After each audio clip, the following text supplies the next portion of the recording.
Hi everyone, in this following tutorial I'll be showing you how you can buy crypto on Coinbase.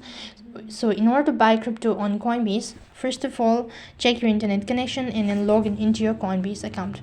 So right on this page you need to scroll down a bit and click the plus icon from the top right hand side corner. Select the particular asset that you wish to buy.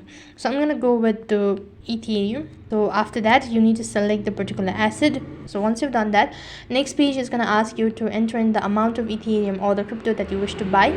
And as soon as you're done entering the amount, you also need to make sure that you have enough funds.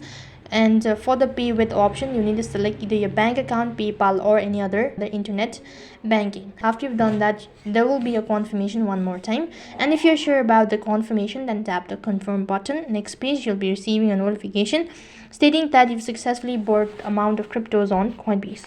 So that's how it works. That is all for this video. I hope the video was helpful.